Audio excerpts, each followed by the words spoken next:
Di Alfa. Di Alfa sendiri, Ipung sedang membersihkan area luar. Ipung memunguti sampah-sampah yang terdapat di meja bekas orang-orang nongkrong minum kopi. Dan begitu Ipung sedang bersih-bersih, bersamaan dengan Ipang yang juga sama bersih-bersih area luar. Ipung terlihat kesal dan buru-buru menyelesaikan bersih-bersihnya. "Woi, Bung, lo blokir gue ya?" teriak Ipang dari sebelah. Tapi Ipung sengaja cuek dan tak menjawab, lalu sesegera mungkin kembali masuk ke toko. Ipang heran dengan sikap Ipung itu. Jujur, Ipang mulai merasa panik dan merasa tak enak pada Ipung setelah mencoba memberanikan diri untuk menghindari Ipung. Karena baru saja mencoba menghindar, Ipang merasa tak nyaman, bahkan cenderung rindu. Perasaan macam apa ini? Atau jangan-jangan... entahlah. Ipang yang stres itu lagi-lagi mengacak-ngacak kepalanya, lalu kembali masuk ke tokonya dan kembali bekerja. "Lo kenapa, Pang?" tanya Ajeng. "Gak apa-apa, Jeng." "Pang, kamu kenal deket gak sama cowok sebelah?" "Yang mana?" "Yang badannya gede kayak kamu." "Ipung." "Kenal.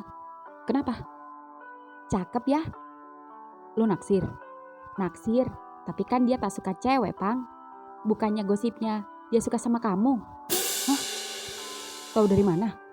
"Kata si Riko." "Asem si Riko." "Beneran, Pang? Kalian ngedate?" "Fitnah. Kalau dia suka sama gue, emang iya. Tapi kan gue gak suka sama dia. Gue masih normal, masih suka sama cewek." "Emang kamu punya cewek?" Ya kagak sih. Ya kan jomblo belum tentu homo. Intinya gue juga gak tahu. Heran juga kenapa ada cowok yang naksir gue." "Santai aja, Pang. Kita gak gimana-gimana kok kalau lo homo." "Dih, kalau sama lo aja gimana?" "Gak mau.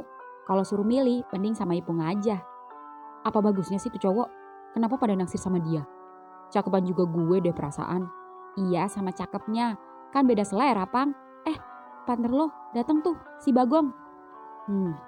Gue paling males jaga sama dia, apalagi sama Engkus. Pakai alasan sakit lagi.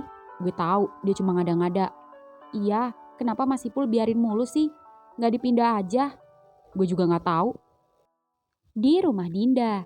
Di rumah Dinda sendiri, motor Dendi baru saja sampai. Dendi cukup gugup hendak bertemu orang tua Dinda, terutama bapaknya. Dan sebelum Dendi bertamu, HP Dendi berbunyi. Dinda mengecatnya. "Den, kamu udah berangkat atau belum?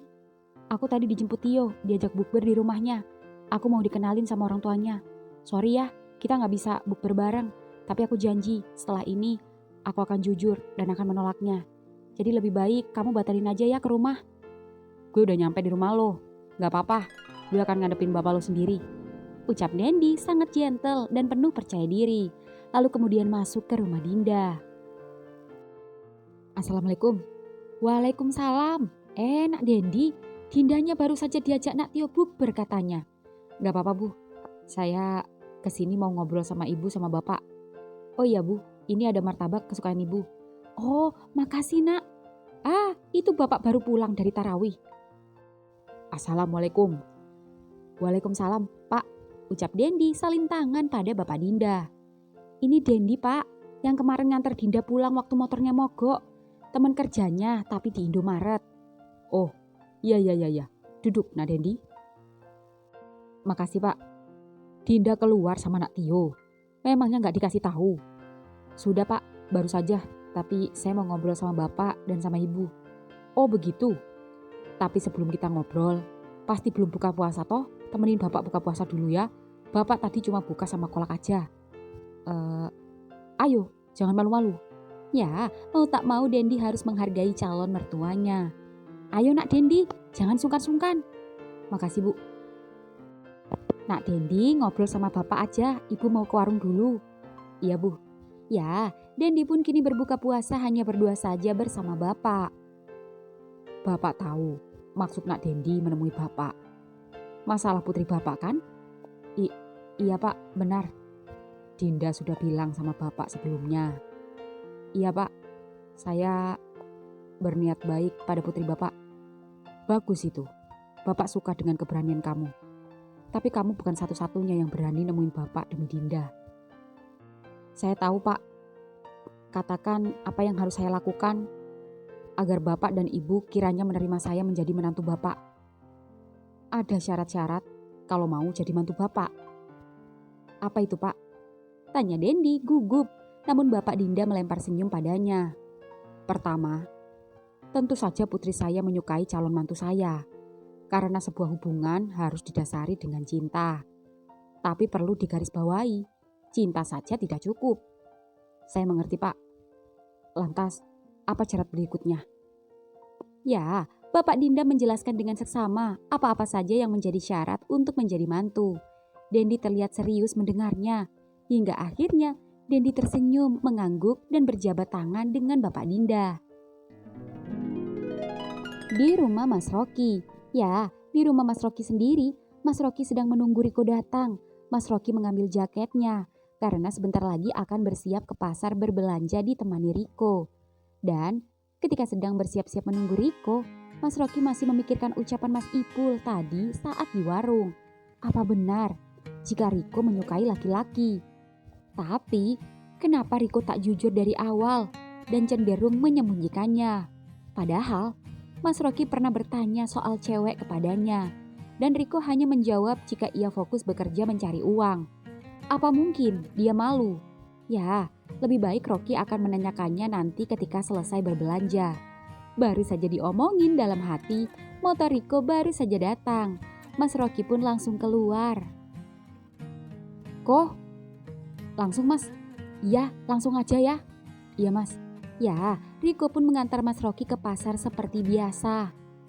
Mas, Mbak Rika udah pulang? Ya udahlah, udah dari tadi, soalnya buru-buru. Oh, Mas seneng banget karena dia sekarang udah resign dari tempat kerjanya. Karena nanti habis lebaran dia dapat kerjaan baru lagi di sini. Jadi deket dan Mas gak perlu jauh-jauh nemuin dan gak khawatir LDRan lagi. Syukurlah kalau gitu, gue ikut seneng. Ucap Riko menahan rasa, padahal aslinya jangan ditanya. Pasti sedih. Dan tak lama kemudian keduanya sampai. Biasa ya kok, kita ke tempat sayur dulu, baru nanti ke tempat ikan-ikan dan daging. Iya, Mas. Ya, Mas Rocky dan Riko pun berbelanja. Dan ketika keduanya berbelanja, Mas Rocky yang teringat ucapan Mas Ipul itu seketika mencoba mengetes Riko. Namun tanpa membuatnya curiga. Ya, Mas Rocky pun berbisik pada Riko. Ko, lihat, mas-mas yang gotong sayur kul sekarung di sana. Yang mana, Mas? Yang gak pakai baju. Oh, kuli panggul itu maksud Mas. Kenapa, Mas? Bodinya bagus ya, six pack. Orangnya ganteng lagi. Pantas aja diliatin sama mbak-mbak sama ibu-ibu yang belanja. Menurutmu ganteng gak? Gantengan Mas Rocky menurut gue. Seketika Mas Rocky terkejut mendengar ucapan Riko saat memujinya. Namun Mas Rocky mencoba membuang pikiran negatifnya. Emangnya menurutmu aku ganteng kok? Ganteng lah Mas, buktinya laku. Ceweknya cantik lagi, spek model, tinggi. Bisa aja kamu. Beneran Mas? Emang Mas mau punya badan kayak gitu?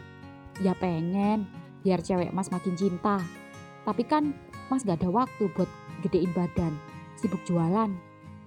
Gak perlu gedein Mas, gue suka yang kayak gini.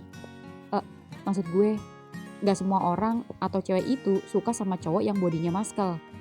Coba aja tanya sama Mbak Rika kalau gak percaya. Tergantung selera sih. Oh, gitu. Kalau selera kamu seperti apa kok? Selera gue yang... Sembari menatap Mas Rocky lekat-lekat, yang entah kenapa membuat Mas Rocky jadi gugup. Yang apa kok? Slim, tapi padat. Ganteng, tapi ada manisnya. Kayak Mas. Hah? Oke, udah nih. Bayam, kangkung, kol, sawi putih, terong, labu siam, kemangi, buncis, wortel semua 120.000. Panggil pedagang sayur sehingga memutus percakapan keduanya yang hampir saja membuat Riko menyatakan perasaannya. Di Indomaret sendiri, malam ini setelah shift siang pulang, Ipung sendiri masih bertahan lanjut shift malam karena harus mengganti personil yang mendadak libur. Ya, Ipang jaga hanya berdua saja bersama Bagong teman shift malamnya. Bagong bertugas di kasir. Dan Ipang sendiri kembali bersih-bersih area depan sembari mengecek anak Alfa udah pada pulang atau belum. Dan begitu Ipang keluar bersamaan dengan Ipung yang baru saja keluar juga dari tokonya hendak pulang. Dan begitu Ipang melihat Ipung dan ketika Ipung hendak naik motornya, Ipang seketika langsung buru-buru mengejarnya. "Pung, tunggu, Ipung!" Ipung tetap melajukan motornya dan mengacukan Ipang yang mengejarnya. Ya, Ipang tak menyangka jika akhirnya serumit ini. Ipung benar-benar marah pada Ipang. Tapi bagaimana lagi? Ipang tak mau berpacaran dengan laki-laki. Ipang hanya ingin berteman saja dan tidak lebih. Meski jujur, jika ada rasa nyaman ketika dekat dengan Ipung meskipun sikapnya selalu menyebalkan. Namun, ketika Ipung berubah cuek seperti ini, jadi seperti ada yang kurang yang Ipang rasakan. Ipang pun kembali membereskan meja di luar dan menyapu lantai dan halaman yang banyak sampah berjatuhan, mumpung tak ada satupun customer. "Pang, lembur loh," sapa Bang Irwan yang hendak membeli kopi. "Iya bang, nongkrong sini aja bang, sepi. Gue disuruh ke rumah Ihsan." "Oh gitu, tumben. Biasa, lagi manja." "Gue beli kopi dulu, si Ihsan nitip kopi." "Iya bang." Ya, Bang Irwan pun membeli kopi, lalu setelah itu langsung menuju rumah Ihsan. Ipang sendiri setelah itu kembali masuk ke dalam toko. Di rumah Mas Rocky, ya, di rumah Mas Rocky sendiri, Mas Rocky dan Riko baru saja sampai berbelanja. "Mas, Bapak sama Ibu mana? Kok sepi?" "Bapak nggak pulang, di masjid. Pulangnya besok habis subuh. Bapak kan jadi tukang bangunin orang-orang sahur." "Oh, Ibu ke rumah Bude, bantu-bantu masak di rumah Bude, ada buka puasa bersama. Kayaknya nginep sana. Kamu nginep sini ya malam ini. Gantian. Besok kamu masuk apa kok?" "Pagi lagi mas." "Ya udah, besok habis subuh langsung pulang." "Iya mas. Habis ini kita istirahat aja ya.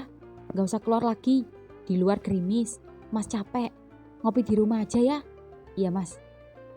Paling enak gerimis-gerimis gini bikin mie kuah. Kok mas lapar lagi ya? Kamu mau mie kuah gak? Tak buatin ya." "Boleh mas. Ini bantuin masukin kulkas dulu. Mas tak buat kopi sama mie kuahnya." "Iya mas." Ya, Riko pun membantu Mas Rocky memasukkan semua bahan-bahan sayuran dan daging ke dalam kulkas. Lalu duduk di meja makan, menunggu Mas Rocky memasak mie untuknya. Dan ketika Mas Rocky memasak, Riko diam-diam memperhatikannya. Riko sudah tak sabar ingin menyatakan perasaannya pada Mas Rocky. Ya, Riko sudah mantap dan yakin akan itu. "Kok, kopinya? Kalau mau air putih ambil sendiri ya." "Iya mas." "Nah, ini mie kuah pakai sayur, telur sama sosis. Ayo makan mumpung masih hangat." "Iya mas." Ya, keduanya pun makan mie kuah bersama dan saling melempar senyum satu sama lain. "Enak kok?" "Enak mas. Makasih ya." "Ya, habisin ya." "Pasti habis mas." Oh ya mas, gue mau ngomong sesuatu sama mas." "Ah, sama. Mas juga ada yang mau mas tanyakan sama kamu." "Apa itu mas?" "Kamu kenapa gak jujur sama mas?" "Jujur apa mas?"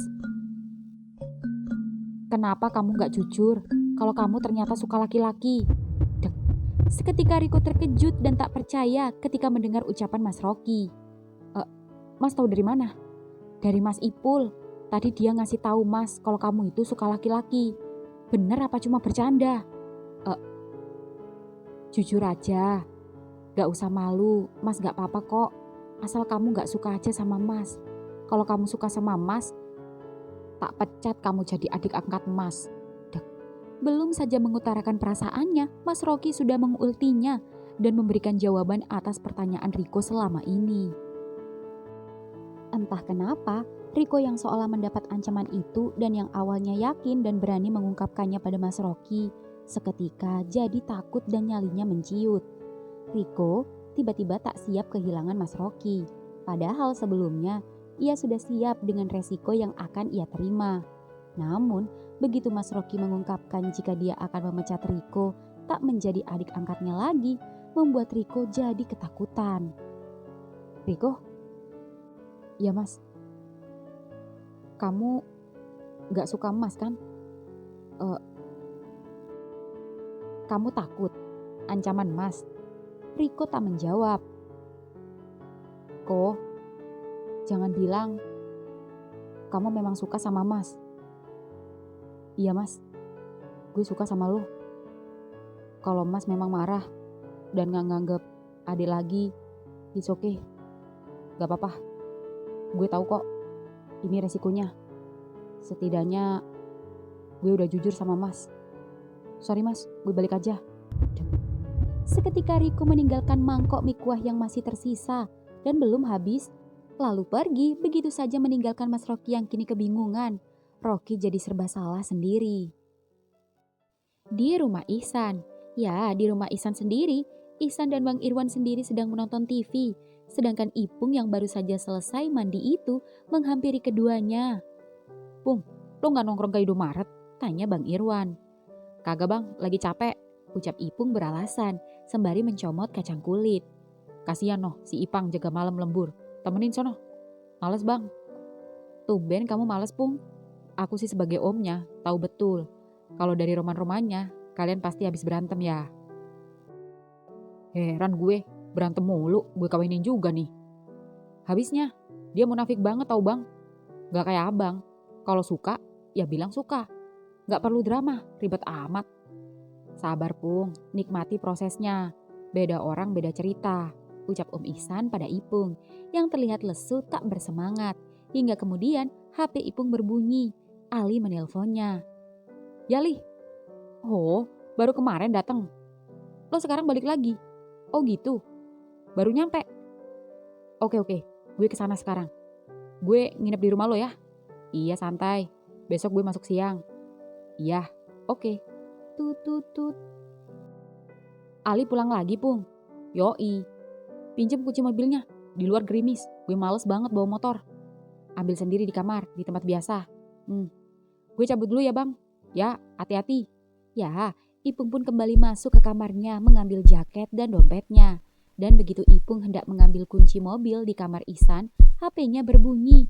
Panggilan dari nomor tak dikenal. Ipung pun yang penasaran mengangkatnya. Halo, buka blokir gue. Lo? Gue pakai nomor Bagong. Mau lo pakai nomor Bagong kek, mau pakai nomor Semar kek, nomor Gareng kek, gue nggak peduli. Semasi lo nggak mau jadi cowok gue nggak mau temenan sama lo dan jangan hubungin gue.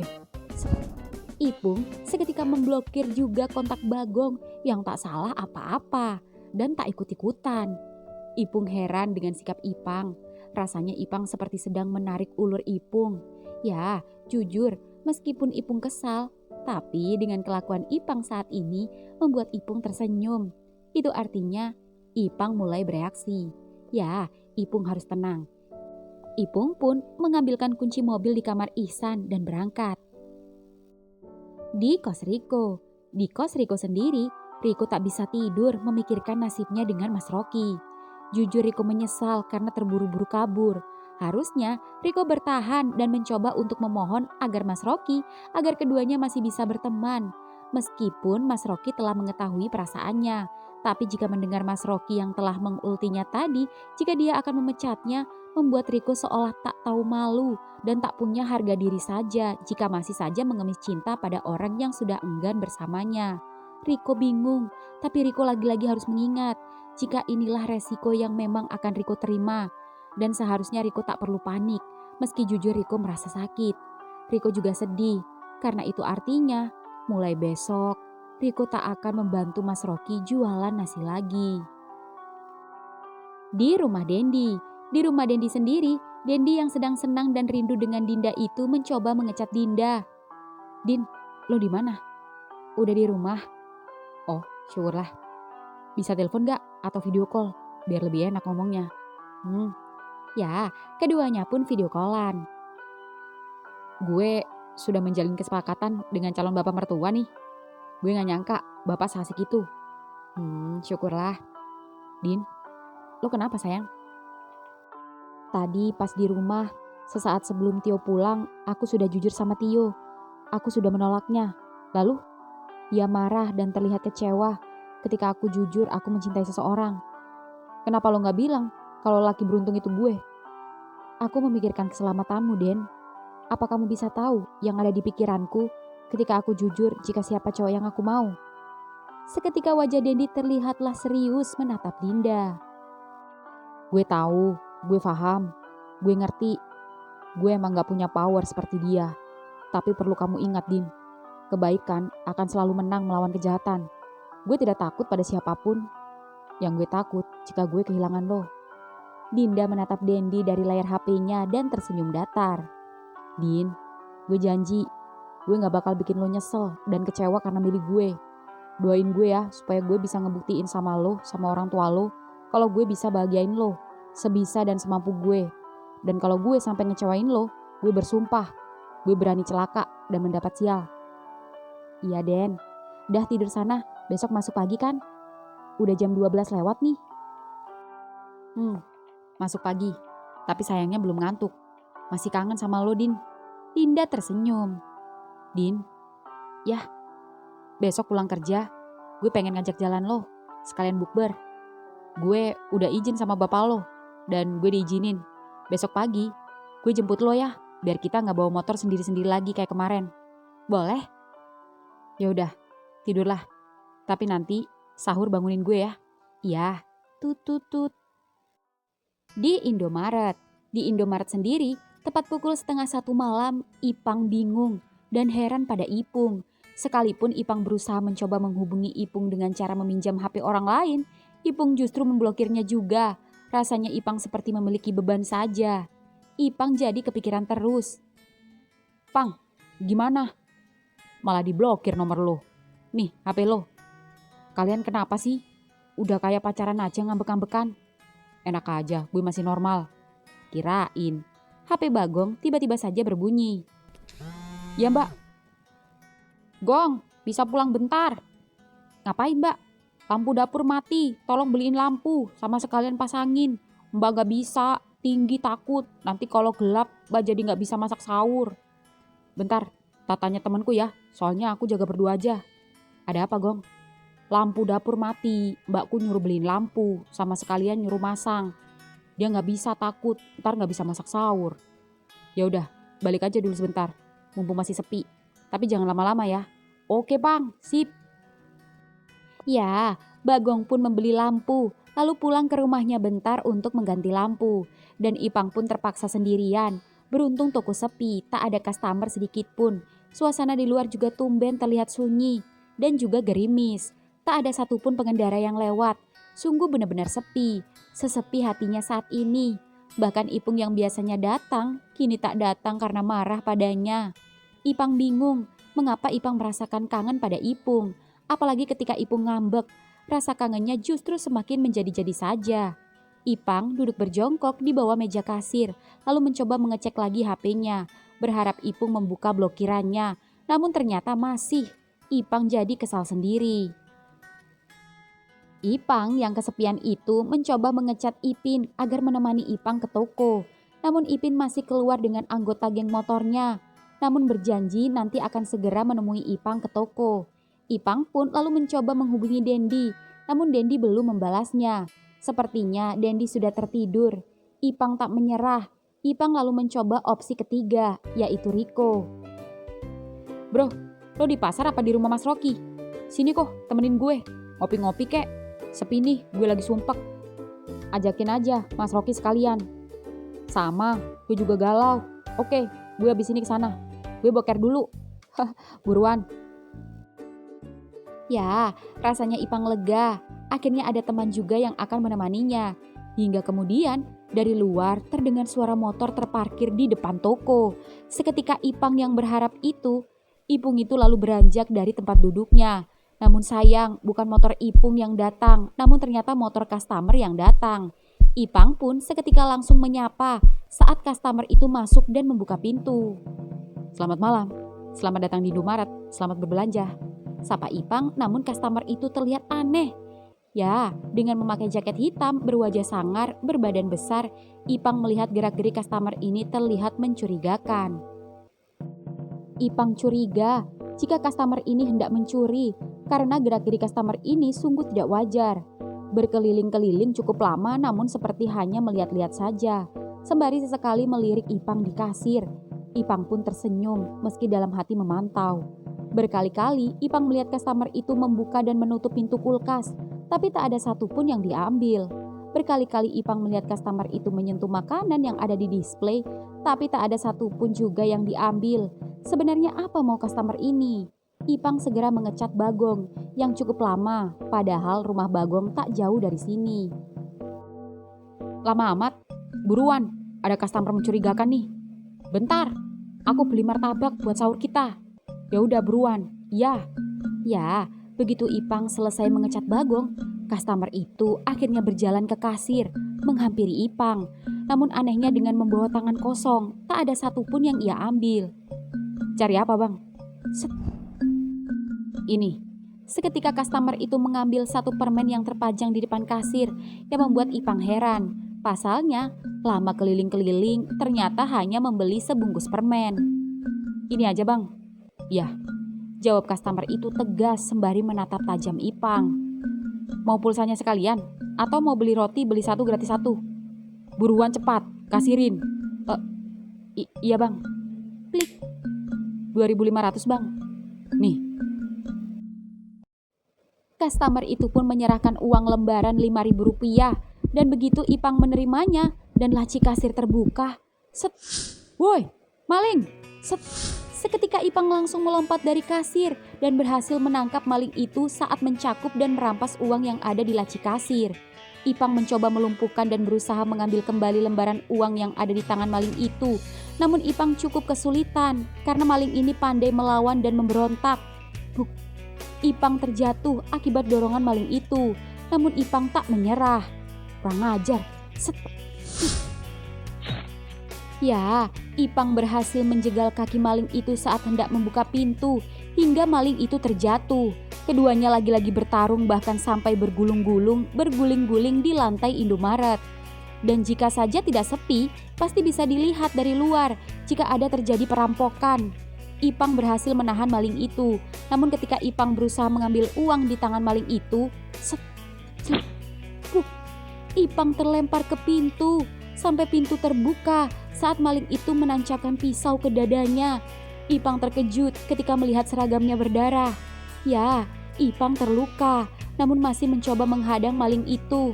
Ipang lagi-lagi menahan dan memeluk kaki maling itu. Namun begitu Ipang berhasil menahannya, lagi-lagi maling itu hendak menancapkan pisau ke tangan Ipang. Gue potong tangan lo, rasakan ini. Pang!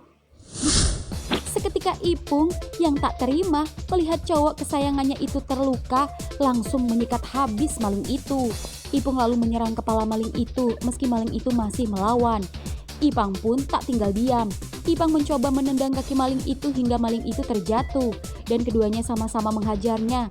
Hingga Bagong yang baru saja datang bersamaan dengan Riko seketika panik dan terkejut saat melihat ketiganya baku hantam dan juga syok melihat Ipang sahabatnya yang terluka.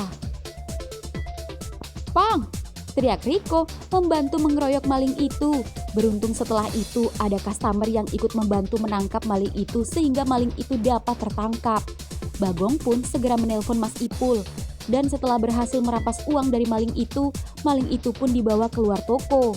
Ipung pun menghampiri dan mengecek dada Ipang. Pang, darah lo sampai ke lantai. Gak apa-apa, cuma luka robek biasa.